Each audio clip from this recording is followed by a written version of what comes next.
We've all seen it. Charts, ratios, dashboards tracking every movement that an athlete makes. But what if I told you that training load might be more of a distraction than a solution when it comes to injury prevention?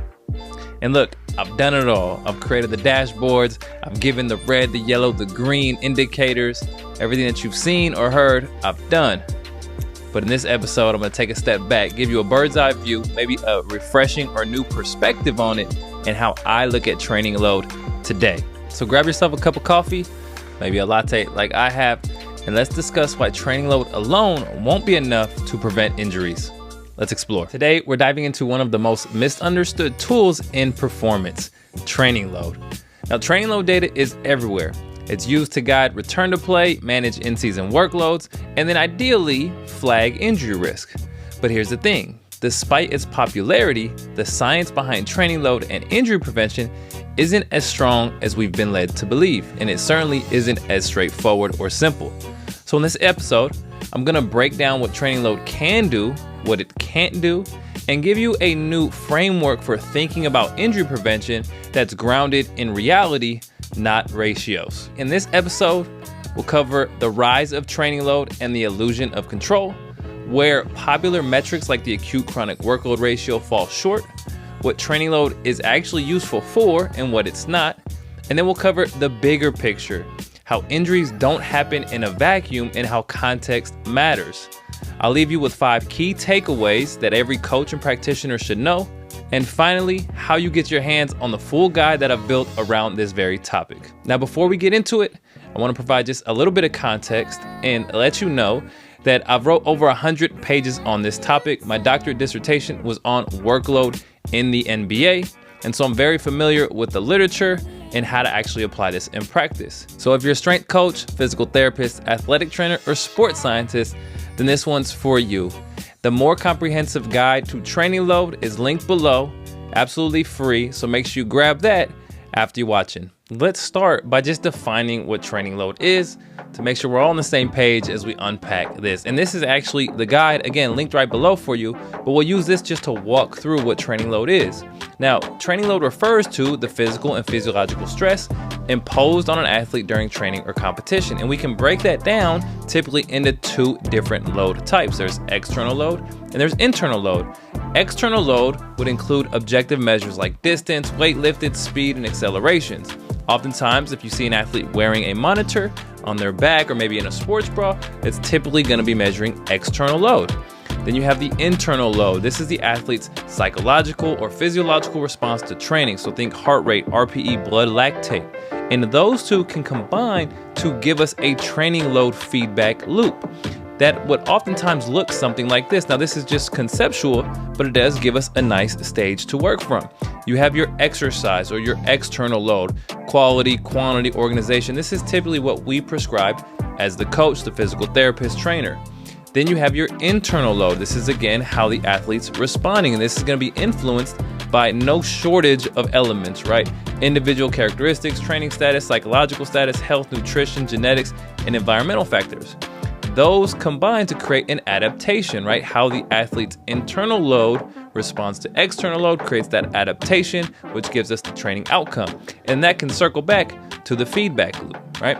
So just to set the stage, you have training load, internal, external, and then this feedback loop. So let's start with the rise of training load and the illusion of control. Training load has become a buzzword in high performance sport. It's plastered across athlete management systems. We color code our dashboards, and we definitely use this for return to play protocols. And that alone isn't the issue, especially because at first glance, it makes sense. Track how much an athlete does and you'll reduce their injury risk, right? But the truth is, there's no strong causal evidence that manipulating training load actually prevents injury. And that brings us to the metric that kind of started it all, the acute chronic workload ratio. Then to make sure we're all on the same page, providing you just a little bit of context here on the acute chronic workload ratio. If you haven't seen this image, no worries, I'll walk you through it. But essentially what it's telling us is that if we can maintain an athlete through this kind of sweet spot of 0.8 to 1.3 on their acute chronic workload ratio, then we're going to reduce their injury risk. And if they go beyond that, it leads to elevated injury risk. And if they don't reach this kind of minimal threshold of 0.8, perhaps we're setting them up for failure. So either sides of the sweet spot create elevated injury risk, and then maintaining athletes in this sweet spot would obviously reduce their injury risk. Now, the acute chronic workload ratio can be calculated many ways, but a simple example of it would be to take an athlete's workload in a given week and then to divide that by their average workload over the past 4 weeks or month, right? And in theory, this makes sense. It's asking ourselves, how much has the athlete done recently or within a given week compared to how much have they been prepared for? This figure took off in popularity, and many of us have seen it, many of us have used it, myself included. But is it possible that this has become more of a distraction? You see, the acute chronic workload ratio was supposed to be a breakthrough, a simple formula that could predict injury based on recent versus long-term workload. And whether it was set out for that, that's certainly what it became. But here's the reality. It doesn't measure causation, only association. So even in randomized simulations, the acute chronic workload ratio has shown false relationships with injury. It's mathematically flawed, it lacks biological rationale, and has been heavily critiqued in recent literature. The bottom line, you can't manage what you don't understand, and using flawed ratios to optimize risk just gives us the illusion of control, not real answers. And I've fallen for the trap. I've certainly been under the illusion at times that I was managing an athlete's injury risk because I was maintaining them in this quote unquote sweet spot. Now, I'm not here to say training load is useless, far from it. When used correctly, training load can help you. It can help you verify if an athlete has actually completed the right training plan or the training as planned. You can use it to monitor how they're tolerating progression. And of course, you can use it to guide adjustments based on actual feedback rather than assumptions of sweet spots, right? So think of training load like a dashboard, not the driver.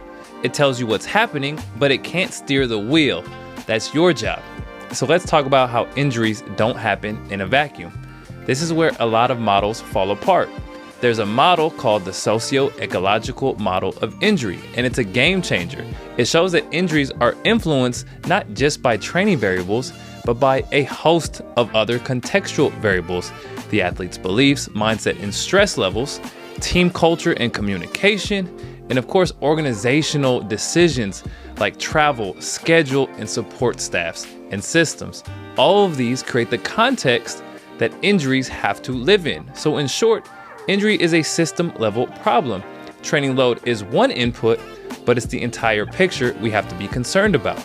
If you want to reduce injury risk, you have to think beyond sets and reps, beyond training load, and zoom all the way out. So let me give you 5 key takeaways for coaches, physical therapists, and trainers. Let's make them actionable. Here's the 5 keys that will guide how you can think about training load and injury prevention. The first one, training load is a tool, not a solution. You want to use it to support decisions, not replace your judgment. Number 2, there's no single metric that can predict injury. Injury is multifactorial, and you need layered decision making, some of that context that we talked about. Number 3, return to the fundamentals. Progressive overload, recovery, and adaptation still win. Number 4, context matters. Training load doesn't account for everything. You got to think about social, cultural, and emotional factors. They all play a role. And then finally, coaches, not dashboards, will prevent injuries. It's your ability to interpret, adapt, and communicate what truly matters. If you found this helpful and you want the full breakdown, then I put together a free resource for you. The Coach's Guide to Training Load and Injury Prevention is linked below, and it's a deeper dive into the research, smarter frameworks for using training loads, and some visuals that you can use to conceptualize this stuff and maybe communicate it with other staff members or athletes. Again, absolutely free, linked below. And as always, be sure to hit that subscribe button on the way out.